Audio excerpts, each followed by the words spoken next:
Hi అండి, welcome to my channel. నేను మీ శ్రావణి. ఇవాళ నేను మంచి ఈజీ అండ్ టేస్టీ రెసిపీ చూపించబోతున్నానండి. ఇదైతే మన ముందు అమ్మమ్మ నానమ్మ వాళ్ళు చేసుకునే రెసిపీ. దీన్ని మేమైతే పచ్చిపులుసు అంటామండి. దీనికోసం ముందుగా చింతపండు కొద్దిగా నానబెట్టుకొని పక్కన పెట్టుకోవాలి.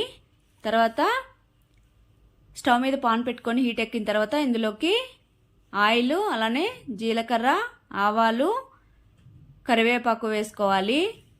అవి చిట్పట్లాడిన తర్వాత ఇందులోకి ఆనియన్స్ మరీ సన్నగా కాకుండా కొద్దిగా మీడియం సైజులో కట్ చేసుకొని, అలానే పచ్చిమిర్చి, తగినంత ఉప్పు, పసుపు వేసుకొని మంచిగా అన్నీ కుక్ చేసుకోవాలి. ఇవంతా కుక్ అయిపోయిన తర్వాత ఇందులోకి వేయించిన జీలకర్ర పొడి 1/2 స్పూన్ వేసుకోవాలి. తర్వాత మెంతి పౌడర్ అండి. ఇది మెంతులు మంచిగా వేయించుకొని పౌడర్ చేసుకున్నాను. అది ఒక 1/2 స్పూన్ వేసుకొని మంచిగా మిక్స్ చేసేసుకోవాలి. తర్వాత చింతపండు పులుపును వేసేసుకోవాలి. మరీ ఎక్కువ వాటర్ యాడ్ చేసుకోవద్దండి, మరి నీళ్ళగా ఉంటుంది. 1 గ్లాస్ వేసుకుంటే సరిపోతుంది.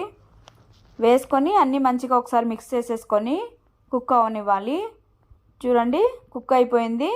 తర్వాత కొత్తిమీర వేసేసుకొని ఒక 2 మినిట్స్ అలాగా కుక్ అయితే సరిపోతుంది.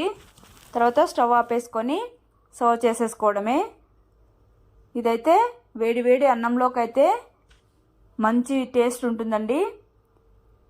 నోరు కూడా టేస్టీ లేనప్పుడు ఇలాంటిది ట్రై చేసి చూడండి. తప్పకుండా ట్రై చేసి మీకు ఎలా వచ్చిందో కామెంట్ సెక్షన్లో కామెంట్ చేయండి. Okay, bye.